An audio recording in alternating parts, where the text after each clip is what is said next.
The wind chose the worst possible moment. Harrison Cole froze, sandwich halfway to his mouth, as the gust tore through the beach cabana 15 feet away. White fabric flew. Bronzed skin flashed in the afternoon sun. And then, eye contact.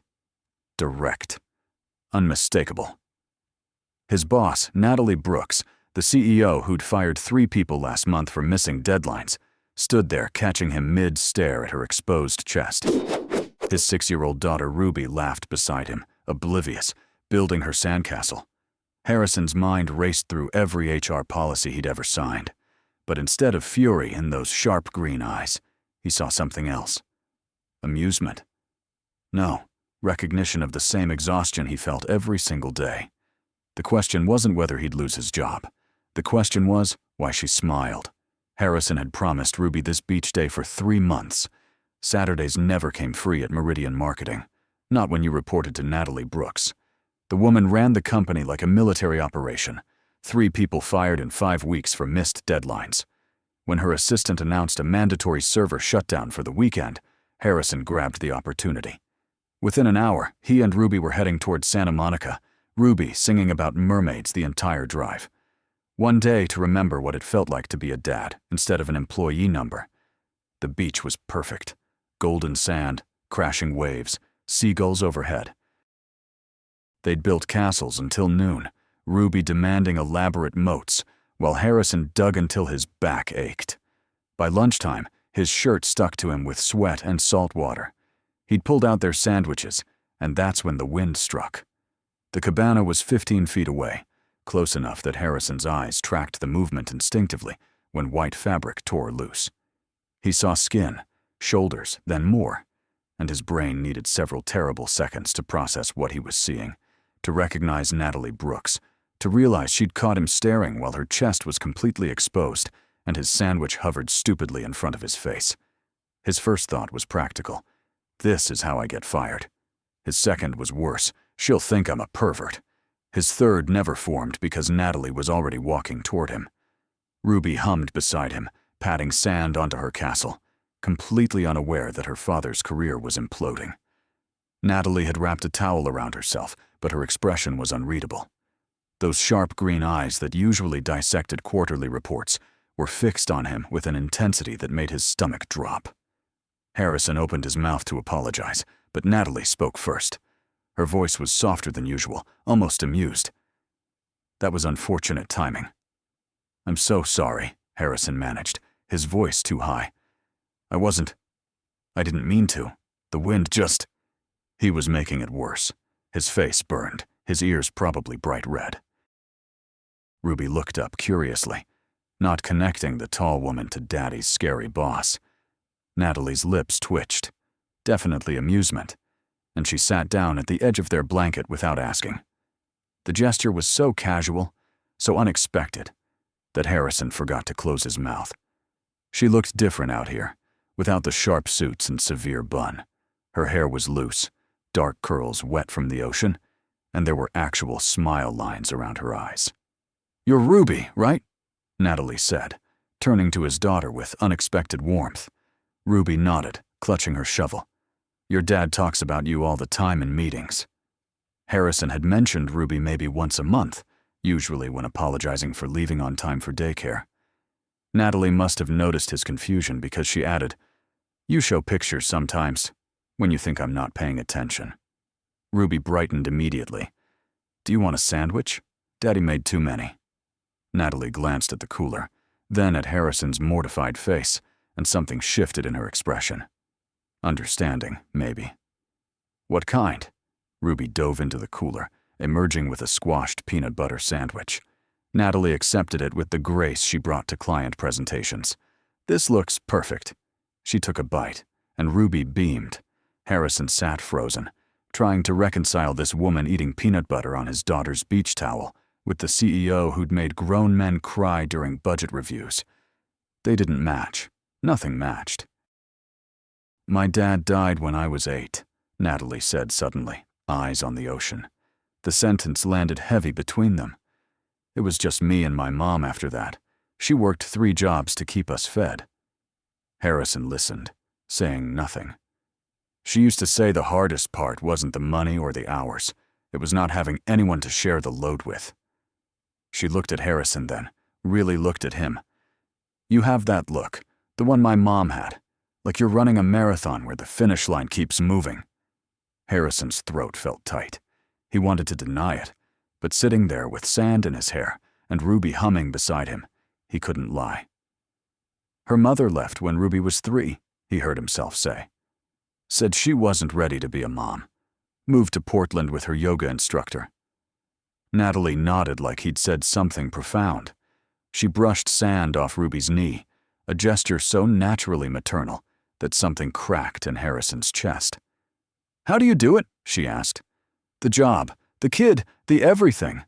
Harrison laughed hollowly. Badly. I do it badly. Natalie turned back to the ocean, and for a long moment, there was only waves and seagulls and Ruby's soft singing. Then she stood, and Harrison's stomach clenched, waiting for reality to reassert itself. But she just smiled down at Ruby. Can I help with your castle? Ruby's face lit up like Christmas. Really? Natalie knelt in the sand and picked up the spare shovel. What are we building? Ruby launched into an elaborate explanation involving towers and princesses and a dragon. Natalie listened with the same focus she gave board presentations, nodding seriously. Harrison watched them work, his brain still catching up with reality. They stayed until the sun started dropping, painting the sky orange and pink. Natalie had helped build 2 more castles, laughed when a wave soaked her legs, and talked about her childhood summers in Maine.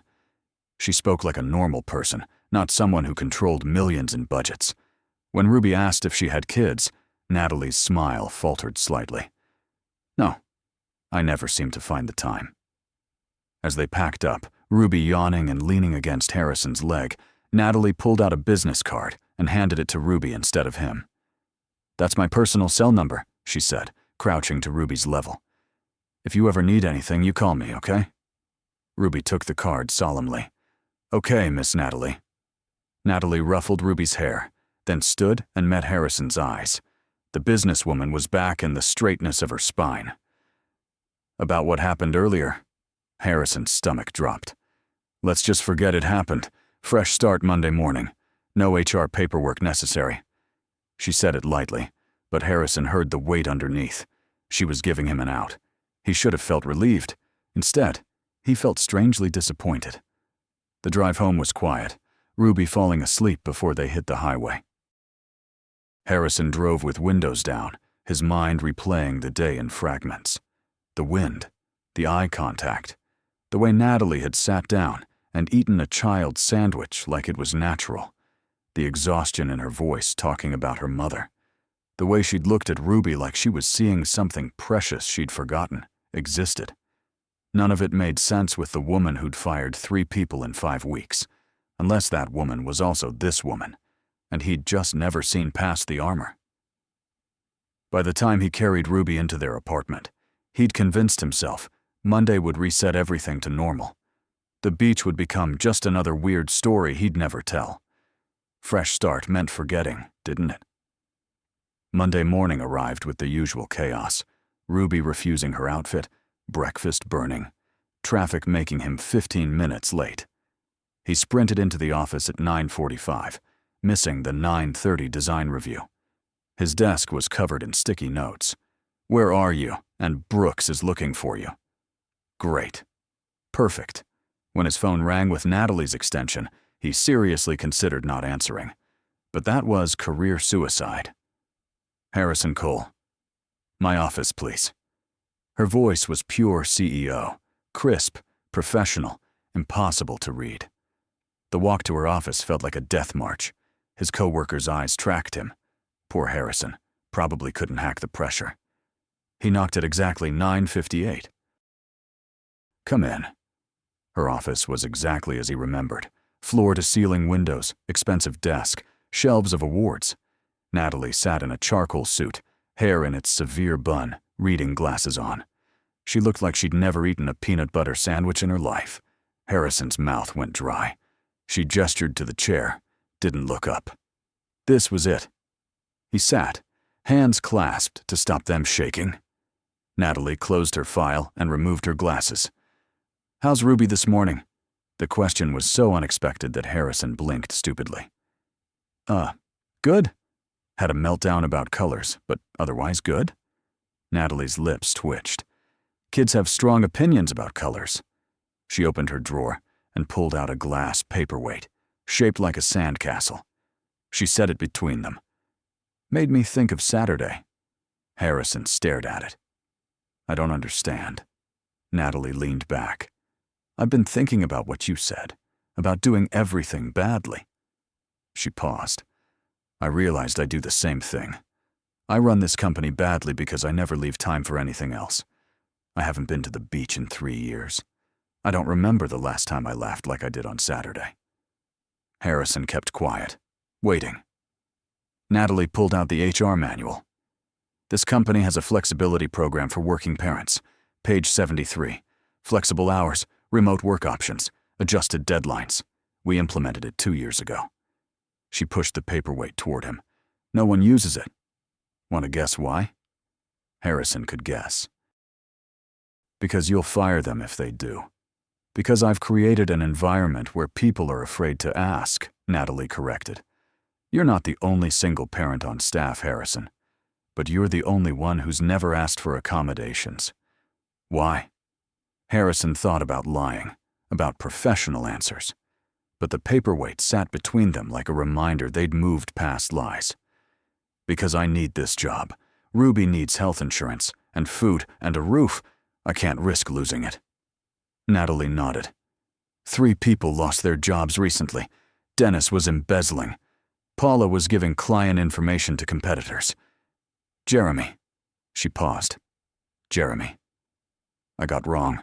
He left early for his daughter's recital after missing deadlines. I thought he was using his kid as an excuse. Turns out his wife had just been diagnosed with cancer.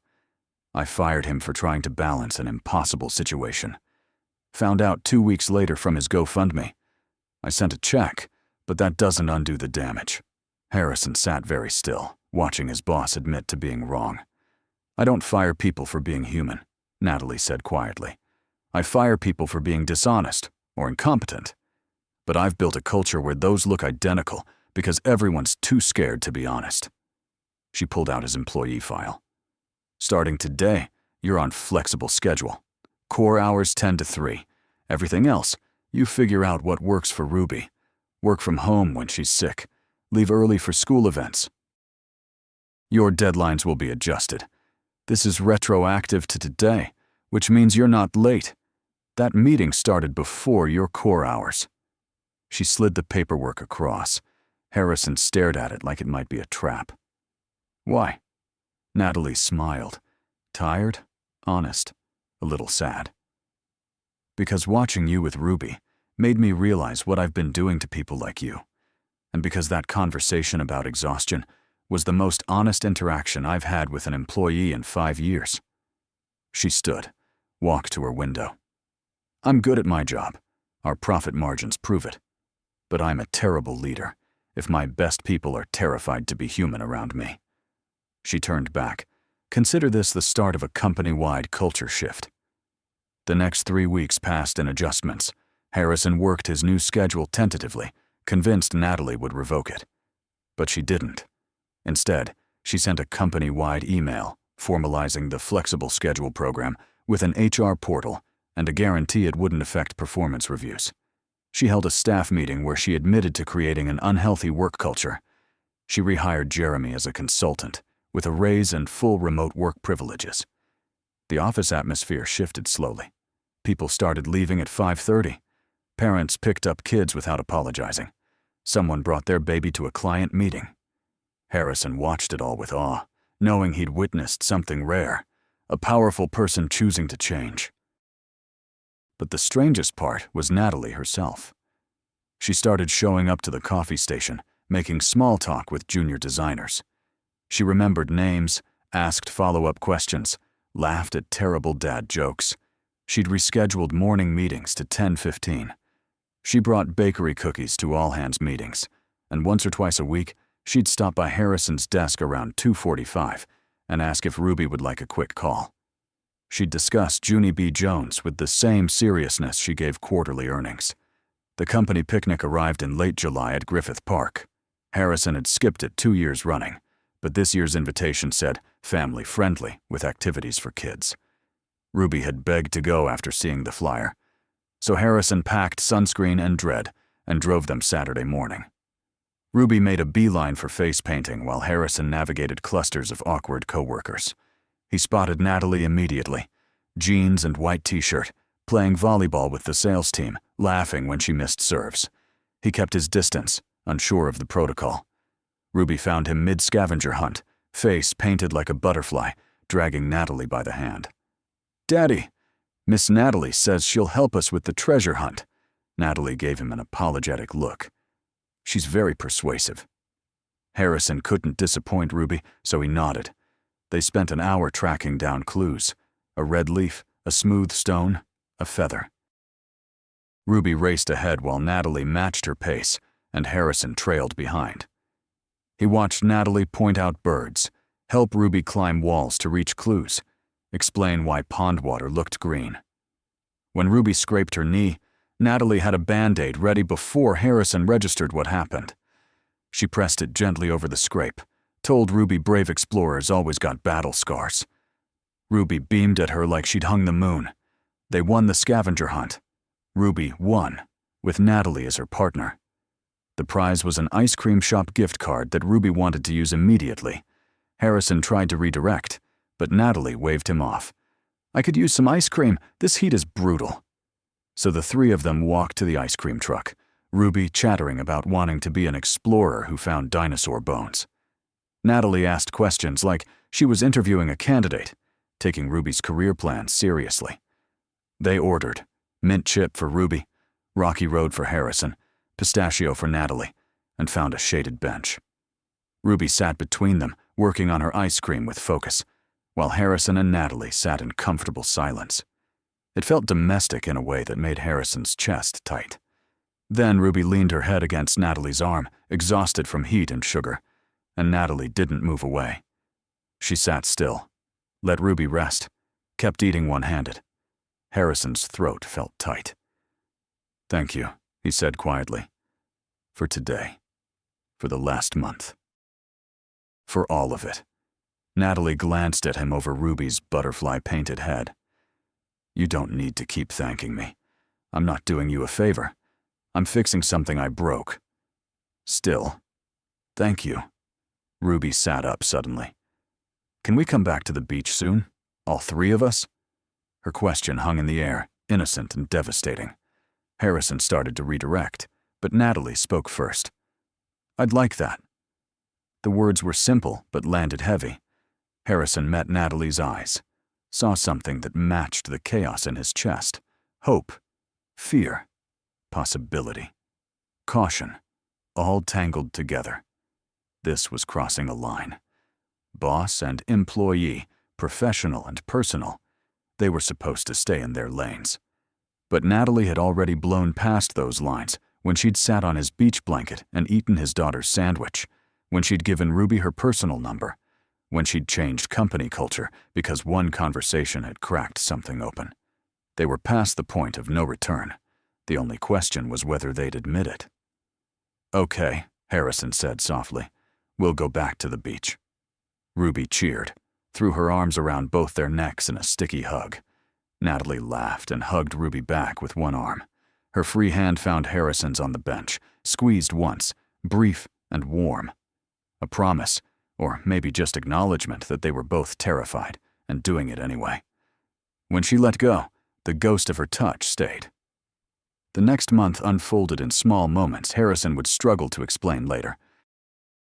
There was the Tuesday Natalie stopped by with a first edition Madeline she'd found at an estate sale, something she shouldn't have been thinking about him enough to purchase. There was the Thursday Ruby called from his phone during a nightmare at school nap time, but Daddy was in a meeting, so Natalie answered instead and talked Ruby down with a story about her own childhood fears. There was the Friday Harrison stayed late to finish the Riverside redesign, and when he'd looked up at 7:30, Natalie was leaning against his cubicle with takeout. "Ruby's with Mrs. Chen tonight, right? Eat something before you pass out." They'd eaten in his cubicle, sharing pad thai, talking about favorite movies and worst client stories. When he'd packed up at 9, she'd walked him to his car, and they'd stood in the parking garage like teenagers afraid to say goodnight. The beach trip happened on a Saturday in August, hot and cloudless. Harrison picked up Natalie at her downtown condo, and Ruby immediately started chattering about castle plans. They drove with windows down, Natalie laughing at Ruby's elaborate architectural visions. The beach was crowded, but they found a spot near the same cabana where everything had started. Ruby pointed at it. "That's where the wind happened," Natalie laughed. "Let's not repeat that particular moment." They spent 4 hours in a bubble where titles didn't matter. Natalie was patient with Ruby's castle engineering, taking directions like a junior architect. Harrison watched them work while he built the moat, his chest so full he could barely breathe. This was what happy looked like. They ate lunch around 1, sandwiches again, because Ruby had insisted. And this time, Natalie had made them, cutting them into triangles the way Ruby liked. When Ruby ran off to collect shells, Natalie reached for Harrison's hand in the sand. "I need to tell you something." Harrison's stomach dropped. "My board is pushing for me to step down as CEO, move into a chairman role, let someone younger run day-to-day." Harrison blinked. "Why?" "Because I'm making them nervous with these culture changes. They think I've gone soft, that personal feelings are compromising my judgment." She squeezed his hand, eyes on the ocean. "They're not completely wrong. I have been letting personal feelings in. It's terrifying and exhilarating, and I don't know how to be both CEO and this." She gestured at the beach, at Ruby in the distance, at their hands. "This person who goes to the beach on Saturdays," Harrison thought carefully. "Do you want to be CEO?" "I don't know anymore," Natalie admitted. "I used to think it was everything. But then I spent 3 months watching you choose Ruby over ambition every single day, and I started wondering what I was sacrificing for a job title." She turned to him, vulnerable. "I'm 42 years old. I've built an empire, and I have no one to share it with. No one who calls just to talk. No 6-year-old who thinks I'm magic because I helped with a scavenger hunt. That's not success. That's loneliness with good branding." Harrison lifted their joined hands, pressed his lips to her knuckles. "You don't have to choose right now. You can have both, the job and the life. Isn't that what you've been teaching us?" Natalie smiled, sad around the edges. "Easier to preach than practice." "Then practice with us, with Ruby and me. Let us be the thing you come home to when the board makes you crazy." The words hung between them, a half confession and full invitation. Natalie looked like she was memorizing his face. "I'm not good at this. Relationships, feelings, letting people in." "Lucky for you, I come with a 6-year-old emotional intelligence coach," Harrison said. "Ruby will keep you honest." Natalie laughed, tension bleeding from her shoulders. "I do really like that kid." "She really likes you too. Asked me last week if you could come to her birthday party in September." "Can I?" The question was so hopeful that Harrison's heart cracked open. "Yeah, you can come to her birthday party. You can come to dinner at our apartment that's too small and has water damage. You can come to school, plays, and doctor's appointments, and grocery shopping. You can come to all of it if you want." Natalie's eyes were bright with unshed tears. "I want!" Ruby's shriek split the air as she raced toward them, hands full of shells, and they broke apart naturally, making room for her to crash between them. She dumped her treasures onto Harrison's towel, narrating which ones would go on which tower. Natalie listened with the same attention she gave board presentations. And Harrison sat there in the sun, with sand everywhere and salt on his lips, watching his daughter teach his CEO about shell curation, and thought, this is it. This is the moment everything changes for real. The next months blurred by. Natalie started coming to dinner twice a week, helping Ruby with homework at the wobbly kitchen table. She learned to make Ruby's favorite boxed mac and cheese. She met Mrs. Chen, who'd whispered, "She's too fancy for you," but said it with approving smile. She went to Ruby's dental checkup during Harrison's client emergency and sent him a photo. No cavities. We're celebrating with ice cream. Don't tell the dentist. At work, they maintained professional distance, but everyone knew. The whispers evolved from shock to acceptance to approval. The company was thriving. Turnover down, productivity up, satisfaction surveys jumped 20 points. The board couldn't argue with results. September brought Ruby's 7th birthday party at a local park. Harrison had been stressed for weeks. Birthdays were expensive, and Ruby wanted a butterfly theme. Natalie showed up the morning of with boxes from a party store. Every butterfly decoration possible, plus a cake from an expensive bakery. You didn't have to do this, Harrison said, overwhelmed. I wanted to, Natalie replied, and Ruby saw the cake and shrieked. The party was chaos, but when they sang happy birthday and Ruby blew out candles, she looked at Harrison on her left and Natalie on her right and said, I wished for us to stay like this forever. Harrison's throat went tight. Natalie's hand found his under the table, squeezed hard. After the party wound down, the three of them sat on the grass in golden afternoon light. Ruby leaned against Natalie, exhausted, playing with her new toys.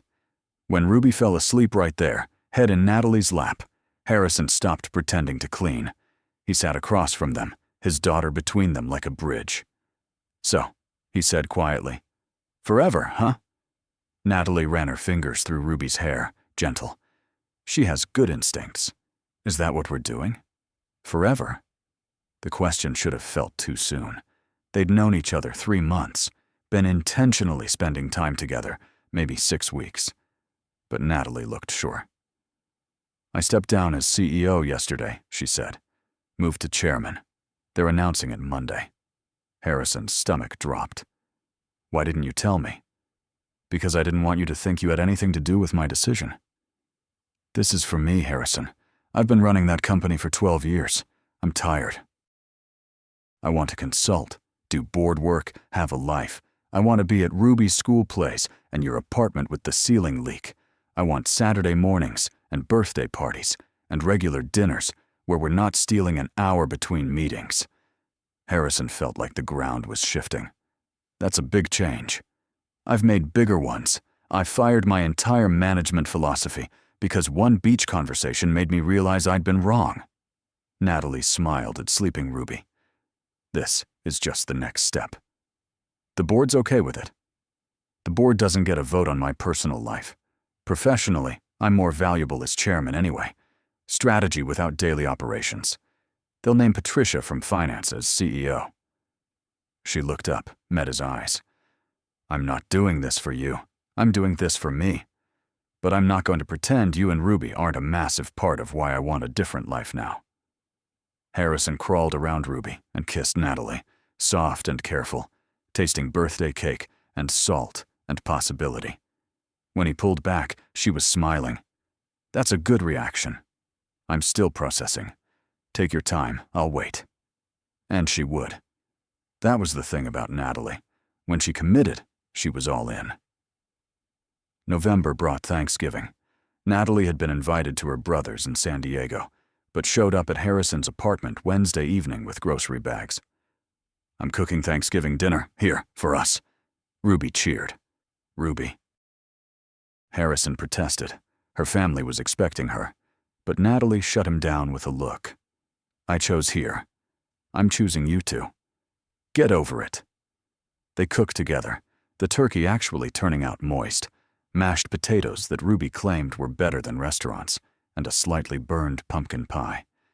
They ate around the wobbly table, Ruby between them, talking about what they were grateful for. Ruby said butterflies and ice cream, and Miss Natalie. Natalie said second chances and found family. Harrison said this, meaning the moment and everything it represented. When Ruby went to bed early, food drunk and happy, Natalie pulled a small box from her purse. Harrison's heart stopped. It's not what you think, she said quickly. Or maybe it is. I don't know. Inside was a key. Move in with me, both of you. My condo has 2 bedrooms. Ruby can have 1. Good school district, park 2 blocks away. Shorter commute. Harrison stared at the key. That's massive. I know, but I'm tired of going back to an empty apartment. I'm tired of pretending this is temporary. I want you there when I get home. I want Ruby's art on my fridge. I want this chaos every day. She took his hand. I love you, Harrison. I'm terrible at saying it, but I do. I love you and Ruby, and I want us to be in us all the time. Harrison's voice came out rough. I love you too. Have for weeks. So say yes. Say you'll move in. He kissed her instead, pouring everything he couldn't articulate into it. Gratitude and hope and terror and joy. When they broke apart, he whispered, Yes, we'll move in. They told Ruby the next morning over leftover pie, and she screamed so loud the neighbors heard. The move happened in December, a chaotic weekend of boxes, and Ruby insisting her butterfly collection be displayed immediately. Natalie's minimalist condo transformed into lived-in home. Ruby's toys in the living room, Harrison's art supplies on the table, family photos on the mantel. It was messy and imperfect, and exactly right. Christmas came fast, their first as a real family. They decorated together, Ruby directing tree ornament placement. On Christmas morning, after Ruby had torn through presents and was building with her new blocks, Natalie pulled Harrison aside. One more gift, she said. Something important. She handed him a small box, not a ring box. Inside was folded paper, adoption papers, preliminary ones, starting the process. At the top, in official language, it detailed Natalie Brooks' intention to formally adopt Ruby Cole, pending father's consent and court approval. Harrison's hands shook. You want to adopt her? If you'll let me, Natalie said quietly. I know it's fast. I know we're not married. And this is probably backwards. Yes. Harrison didn't let her finish. Yes. You can adopt her. Yes. I want that. Yes. Natalie's eyes filled with tears she didn't hide. I never thought I'd be someone's mother. Didn't think I had it in me. But Ruby, her voice cracked. She's made me into someone I didn't know I could be. Someone softer. Someone who knows how to love without conditions. Harrison pulled her close, breathing in her familiar scent. Expensive perfume mixed with Ruby's strawberry shampoo and their shared laundry detergent. You're already her mom. The paperwork just makes it official. They told Ruby that afternoon on the couch, her between them. Ruby, you know how some families are made by birth and some by choice. Ruby nodded. I want to choose you. I want to officially be your mom, not just Miss Natalie, but only if you want that too. Ruby looked at her, then Harrison, then back. Would you live with us forever? Already planning on it? Would you come to my school stuff and help with homework and read stories? Every single day. Would you be my mom, not just a friend mom? Natalie's voice was thick. I would be your mom in every way that matters.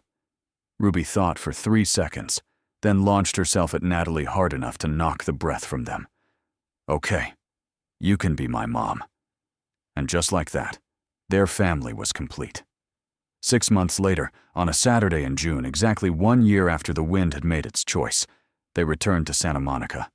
The adoption was finalized, Natalie's last name now legally attached to Ruby's. Patricia was doing well as CEO, and Natalie's chairman role was letting her live the balanced life she'd craved. Harrison's career had flourished under the flexible structure, but more than any of that, they were happy. Ruby raced ahead to their spot, the same area where everything started. She was 7 now, taller, gap-toothed, but still obsessed with castles and butterflies. Harrison and Natalie walked slower, hands linked, watching her go. Think she remembers this is where we met? Natalie asked. She's been talking about it all week. They spread their towels, and Ruby immediately started planning. This time, both her parents, because Natalie was that now, officially, helped her build. They worked until sunset, until the towers reached impossible heights, and the moat could have housed boats. When they finished, Ruby stood back, hands on hips. This is the best one we've ever made. That's because we're a team now, Natalie said, ruffling Ruby's sandy hair. Good teams make better castles. As the sky turned sherbet colors, they packed slowly, reluctant to leave. Harrison took a photo of Natalie and Ruby in front of their castle, both grinning, ocean behind them.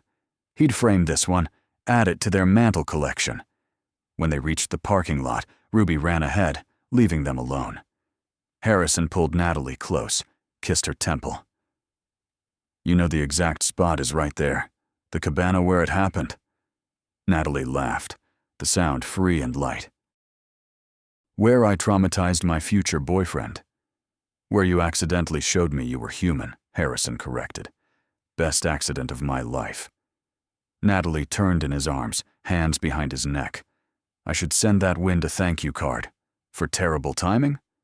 For perfect timing. If it happened any other way, I might have stayed trapped in that office forever. But the universe decided I needed a shove toward actual happiness.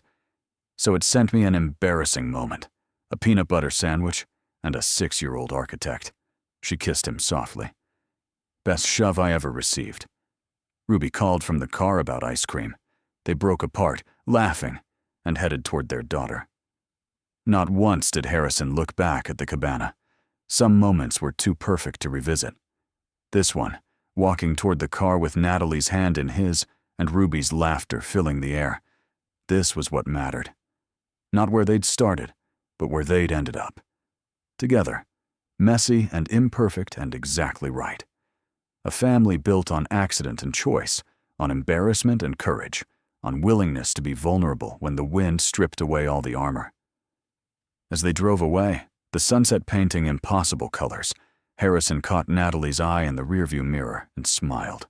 She smiled back, and in that exchange was everything. Gratitude, love, promise. The question wasn't whether he'd lose his job anymore. The question was how he'd gotten so impossibly lucky. And the answer was simple. The wind chose the worst possible moment, and it turned out to be exactly the right one.